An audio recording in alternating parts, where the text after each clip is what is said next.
டேய் மவனே, அப்பா 2 நாளைக்கு ஊருக்கு போறா, தங்கச்சியை பத்திரமா பார்த்துக்கோ. என்னது 2 நாளைக்கு ஊருக்கு போறியா? ஏப்பா வேணாம்ப்பா, என்னால அங்க இருக்க முடியாதுப்பா. இவ கூட என்னைய போட்டு டார்ச்சர் பண்ணுவாப்பா. அப்பா அவன் லூசுப்பா, அவன் அப்படிதான்ப்பா பேசுவான். அவனை கண்டுக்காதப்பா, அவன் நான் அம்மா மாதிரி பார்த்துக்குவேன்ப்பா. எது நீதானே அம்மா மாதிரி பார்த்துப்பியா? அடிப்ப மாதிரி நடத்துவடி. நீ போப்பா, நான் பார்த்துக்கிறேன் அண்ணனை. சரிம்மா, நீ சொல்லிட்டேல, நான் போயிட்டு வரேம்மா. அண்ணனையும் வீட்டையும் கரெக்டாக பார்த்துக்கப்பா. சரிப்பா, போயிட்டு எனக்கு ஏதாவது வாங்கிட்டு வாப்பா. சரிம்மா, உனக்கு இல்லாமையா? வாங்கிட்டு வரேம்மா.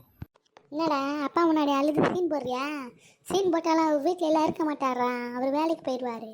இன்னும் 2 நாள் வீட்டோட கண்ட்ரோலும் உன்னோட கண்ட்ரோலும் என்கிட்ட தான் இருக்கும். சொல்கிறத மட்டும்தான் நீ செய்யணும், சரியா? நீதி ஏதாவது பண்ண பாலை ஒட்ட எடுத்துருவேன். கழுதியில் இப்படி மாட்டி விட்டு போயிட்டியாப்பா என்னையா? இனி 2 நாளைக்கு நான் தான் உனக்கு சமைச்சு போடுவேன், நீ அதை சாப்பிடணும். இதுக்கு ஜெயில் எவ்வளவோ மேலடா. கடைசியில் இவங்கிட்ட வந்து மாட்டி கேட்டானே 2 நாளைக்கு. வாங்கிக்கலாம் பார்த்தா கூட கடையில் காசு கூட இல்லையே, 1 ரூபா கூட. ஏப்பா கொடுக்காம போயிட்டா. சரி சரி அழுகாதப்பா, உனக்கு செஞ்சு நான் சமைச்சு தரேன். நல்லா வயிறு முட்டை சாப்பாடு. நான் போய் சமைக்கிற வேலையை பார்க்குறேன், நீங்களே நின்று புலம்பிட்டுரு. இப்போ நான் என்ன பண்ணுறதுன்னு தெரிலையே, அதை வேற சமைக்கிறேன்னு போயிருக்காளே. நீ நான் வாங்கி எடுத்தே செத்துருவானே. நான் இந்தண்ணா உனக்காக நான் சாம்பார் சோஸ் செஞ்சு வந்திருக்கேன். சாப்பிட்டு பாருண்ணா, சாப்பிட்டு பார்த்தா டேஸ்ட் எப்போ இருக்க சொல்லு. வேணும்னு சொன்னா விடவா போகிறேன், எப்படி கொடுத்து திணிக்க தான் போகிறேன். சரி கொடு, சாப்பிட்டாவது பார்க்குறேன். இந்தா நான் சாப்பிட்டேண்ணா. என்னம்மா இது சாம்பார் என்ன சாப் கலரில் இருக்கு? இது வந்து காக்டெயில் சாம்பார்ண்ணா, புது விதமான டிஷ், நானே கண்டுபிடிச்சிருக்கேன். காக்டெயில் சாம்பார் அப்படின்னா சாம்பாரும் அதோட கேசரியும் சேர்த்து கலந்தடிச்சு சாப்பிட்டா அதுதான் காக்டெயில் சாம்பார். ஏமா இது என்னம்மா டிஷ்ஷு, என்னம்மா இது? ஒன்றுக்கு ஒன்று சம்மந்தமே இல்லாததை போட்டு காய்ச்சி வச்சிருக்கியாவா? சாம்பார் சட்னின்னா கூட பரவாயில்ல, நீ சாப்பிட்டு பாருண்ணா, டேஸ்ட்டாக தான் இருக்கு. இன்னைக்கு வாங்க எடுக்கிறது கன்ஃபார்ம். அப்படியே மதியம் என்ன வேணும்னு சொல்லிட்டு போனா, நான் செஞ்சு வைக்கிறேன். ஐஸ்கிரீம் அப்புறம் ஐஸ்கிரீம் பண்ண தெரியுமாம்மா? ஐஸ்கிரீம் பண்ணி கொடுமா எனக்கு. சரி, நான் உனக்கு இல்லாததா கன்ஃபார்ம் பண்ணி கொடுத்துட்றேன். சரிம்மா, நான் அப்படியே போய் விளாண்டுட்டு வந்துடுறேம்மா. அந்த மீதி இருக்க சொத்தலை கீழே ஊட்டிடுமா. தயவு செஞ்சு நீயோ இல்லை வேற யாருக்கோ கொடுத்துடாதம்மா, செத்துருவாங்க. போடடே போடா. எப்படியாச்சும் இன்னைக்கு கிரிக்கெட் விளாண்டு இங்கேயே சமாளிச்சுட்டு சாயந்தரம் தான் வீட்டுக்கு போகணும். அண்ணா ஏனே மதியம் வரவே இல்லை? நான் ஐஸ்கிரீம் தெரிஞ்சு வச்சிருந்தேன் தெரியுமா, எல்லாம் உருகி போச்சு தெரியுமா. பிரிச்சுக்குள்ள எடுத்து வச்சிருக்கேன் உனக்காக பெருசாலா. அப்படியாம்மா, சூப்பர்மா, கொண்டு வாமா, நான் சாப்பிட்டு பார்க்குறேன். இந்தானே ஐஸ்கிரீம் சோறுண்ணே. ஏம்மா ஐஸ்கிரீமில் யாராவது சோறை போட்டு சாப்பிடுவாங்களாம்மா? எப்படிம்மா ஒட்டு? இதுவும் ஒரு புதுவித காக்டெயில்ண்ணே, இதே சாப்பிட்டு போனேன், டேஸ்ட்டாக தானே இருக்கும். இன்னும் 1 நாள் தான் இருக்காப்பா, எப்பயாச்சும் வீட்டுக்கு வந்துருப்பா. இந்த 1 நாள் மட்டும் உயிரோட இருந்தேன். ஆண்டவா உனக்கு கோடி நன்றி ஆண்டவா. கிட்ட மாட்டி விட்டீங்களாப்பா. அப்படின்னு இருக்கு ஐஸ்கிரீமு, நல்லா இருக்கானே? சூப்பராக இருக்குமா? உனைய மாதிரி ஐஸ்கிரீம் பண்ணுற உலகத்துலேயே ஆடலம்மா, அவ்வளோ சூப்பராக இருக்குமா ஐஸ்கிரீம். நாளைக்கு என்னென்ன பண்ண?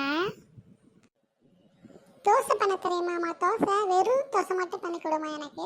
பிளெயின் தோசை தான் எனக்கு பிடிக்கும்.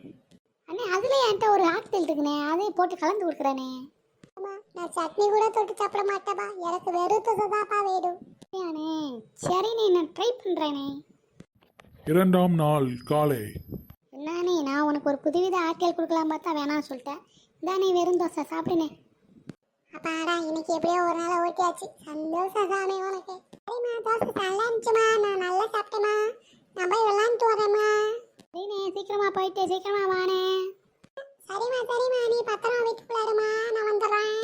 இன்னைக்கு நைட்டு நான் விட்ட எப்படி சாப்பாடு வாங்கி சாப்பிடவே கூடாது, அதுக்கு என்கிட்ட ஒரு பிளான் இருக்கு. இப்போ இன்னைக்கு என்ன பண்ணுறேன், நான் நைட்டு வரைக்கும் நான் ஓடி ஆடி விளையாடாமல் உட்காந்த இடத்துல இருந்தே விளையாட போகிறேன்.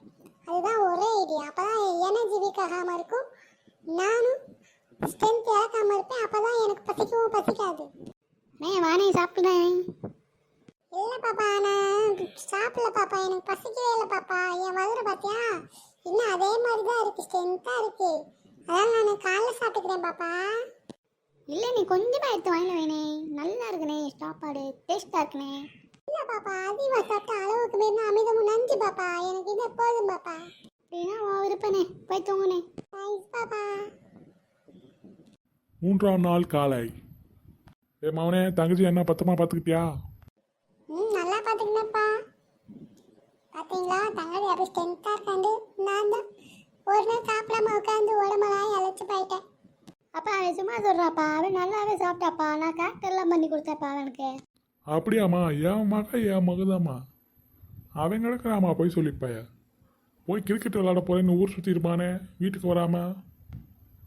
ஆமாப்பா வரவே இல்லைப்பா. சாயந்தரம் தான்ப்பா வந்தேன், காலைல போயிட்டு. அதே சாப்பாடு கூட சாப்பிட வரலப்பா. போய் சொல்லிப்பாய. வீட்டில் இருந்து தங்கச்சியை பார்த்துக்கடா, வீட்டை பார்த்துக்கடான்னு விட்டா ஊர் சுற்றிக்கிட்டா இருக்க. புரிஞ்சுதாப்பா, வீட்டில் இருந்தால் சோறு ஓட்டா என்னை கொண்டுருவாப்பா அவன். அப்பா நாளைக்கு எனக்கு கிளாஸில் எக்ஸாம் இருக்குப்பா. அதனால ஒரு 200 காசு இருந்தால் கொடுப்பேன். நான் பேப்பரில் வாங்கணும், ஸ்கேல் வாங்கணும், பென் வாங்கணும், இந்த பொருள் எல்லாமே வாங்கணும்ப்பா. அப்போ தான்ப்பா எக்ஸாமில் நல்லா எழுதி பாஸ் பண்ணி மார்க் எடுக்க முடியும். அப்படியாம்மா? நீ தாம்மா படிப்பாளி. இந்த இருக்கானே ஒரு சேப் சட்டை, படிக்கவும் மாட்டுறான், வீட்டை ஒழுங்காக பார்த்துக்கலான்னா அதையும் பண்ண மாட்டான், உனையே பார்த்துக்க சொன்னால் அதுவும் பண்ண மாட்டியான். எப்போ பாரு எங்கிட்டாவது பெட்டை தூக்கிட்டு போறியான். பெரிய சச்சுன்னு நினைப்பேன் அவனுக்கு. இந்தாம்மா காசு 200 இல்லைம்மா, 300 இருக்குமா, நீ வச்சுக்காம்மா. தேங்க்ஸ்ப்பா. அப்பா எனக்கு ஒரு 10 ரூபா கொடுப்பா. முட்டாய் உங்க காசு இல்லைப்பா. போன வாரம் கொடுத்ததுப்பா 10 ரூபா. ஒரு வாரம் என்கிட்ட 1 ரூபா கூட கொடுக்கலப்பா. அந்த பிள்ளைக்கு மட்டும் 300 ரூபா கொடுக்குறா. உனக்கெல்லாம் அதுக்குள்ள 10 ரூபா மிட்டாய் வாங்க போடா. அவன் மிச்சம் காசு ஏதாவது வச்சிருந்தா வாங்கிக்கடா போய். அப்பா அப்படியா 10 ரூபாய் ஆச்சு முடியா? 1 ரூபா கூட இல்லையா என்கிட்ட? கெஞ்சி கேட்குற, இந்த 1 ரூபா வச்சுக்கா. பார்த்து பத்திரமா செலவழிக்கணே, வீணாக்குனா அவ்வளோதான். யோ நானே 2 ரூபா மிட்டாயா? அது ஒரு நாளைக்கு 2 மிட்டாய் வச்சு தின்னுட்டு இருப்பேயா? இந்த கொடுத்த 2 1 ரூபாயை வச்சுக்கிட்டு இன்னொரு ரூபாய்க்கு நான் யார் தரையணும் தெரியாம முடிச்சுக்கிட்டு இருக்கேன். ஏன் உட்காந்து காமெடி பண்ணிட்டு இருக்கேன். சரிடா போடா, ஓவரா பேசாம. 3ஆம் நாள் மதியம். டேய் என் பெஞ்சில் வச்சிருந்த ஸ்நாக்ஸ் யார்டா எடுத்து திண்டது? நான் தான் எடுத்து திண்டேன். என்ன மாதிரிக்கா? அப்பா எனக்கு கொடுத்தாரா? உனக்கும் தனியாக கொடுத்தாருல, அது நீ சாப்பிட்டேல. நான் சாப்பிடாம வச்சிருந்தேன்டா, அதேண்டா நீ எடுத்து திண்ட.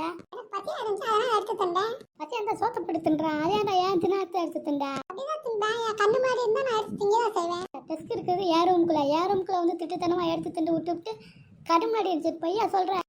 ஏய் ஓவரா பேசினா அடிச்சு போடுவேன். ஏண்டா திட்டினதும் இல்லாமல் அடிப்பேன்னு வேறு சொல்கிறியா? இரு அவனை அப்பாட்ட சொல்லி உன் மண்டை உடைக்க சொல்கிறேன். சொல்ல உனக்குன்னா பயமா? என் நாக்கு தொட்ட கை இதுதானே, இரு அவன் கையை கடிச்சு உடைக்கிறான்டா. காப்பாத்துனா என்னையா மனுஷனை திங்க மிருகமாவே மாறிட்டா. என் கையை கடிச்சு திண்டுட்டு இருக்கா. ஏன் கையவா கடிக்கிற? சட் வாய்க்கடி அடிய. என்னை அடிச்சிட்டியா அண்ணே? ஏமா அழுகிற? யாருமா அடிச்சா? அடிச்சானம்மா சொல்லுமா, இவன் மண்டை உடைக்கிறேன். ஆமாப்பா இவன் தான்ப்பா என் வீட்டில் இருந்த ஸ்நாக்ஸ் எல்லாம் எடுத்து திண்டு போட்டியாப்பா. ஏண்டா திண்டான்னு கேட்டதுக்கு என்னைய புரிஞ்சு அடிச்சு போட்டியாப்பா. ஏன்டி பையா சொல்றா? இங்க பாரியா உன் பொண்ணு கழிச்சு கையில இருந்த பாதி கறியை எடுத்து தின்ட்டாயா? கறி வாங்கி போடியா? மனுஷனை கஷ்டம் விடுவா போல. ஏண்டா டேய், ஏன்டா அவ பொருள் எடுத்து திண்ட? உனக்கு தான் 1 ரூபா கொடுத்தேன்டா, 2 ரூபா மிட்டாய் வாங்கி சாப்பிட்றேன்னு சொன்னேன்ல, போய் வாங்கி சாப்பிட முடியாதுண்ணா. எதுக்கு அவ பொருள் எடுத்து களவான்ட்டு திண்ட? திருட்டுத்தனமா எங்கேருந்து இந்த புத்தியே வந்துச்சு உனக்கு? அறிவை கட்டுவானே. உனக்கு இப்படியே விட்டா பத்தாதுடா. உன் கையில் சூடு வட்டாதான்டா உனக்கு அறிவு வரும். ஏற்கனவே கையை கழிச்சு பாதி கையோட இருக்கு. அதை சூடு வேற வச்சேன்னா பெந்த கையை வேக வச்சு அவன் உள்ள இருந்து மீதியை திண்டு விடுவாயா? போய் அந்த குச்சி எடுத்துருவாமா. அவனுக்கு 2 அடி போட்டாதான் அவனுக்குலாம் அறிவு வரும். 10 நிமிஷம் நாங்கள் அத்தனையா கையை கடிக்கிறப்பா ஒரு வாட்டி வந்து எட்டி பார்த்தியாயா? அவன் சொன்னோடனே ஓடி வரையா? நீ ஏன்னா பானா கத்துனையா? எனக்கு கேட்கவே இல்லையாடா. அதானே நாங்கள் எத்தனை உனக்கு எப்படி கேட்க? பொண்ணு கத்தினோடனே வேமா ஓடி வருவேன். இன்னைக்கு உனக்கு அட்டி கன்ஃபார்ம்டா. பார்த்தீங்களா நம்பர்களே, இதுதான் என் வாழ்க்கை. என் வாழ்க்கை எவ்வளோ கஷ்டமாக இருக்குன்னு பார்த்தீங்களா? இதோட மீதி கதையை நம்ம அடுத்த பாட்டில் பார்ப்போம். மறக்காமல் எல்லோரும் சப்ஸ்கிரைப் பண்ணுங்கள், லைக் பண்ணுங்கள், கமெண்ட் பண்ணுங்கள், ஷேர் பண்ணுங்கள்.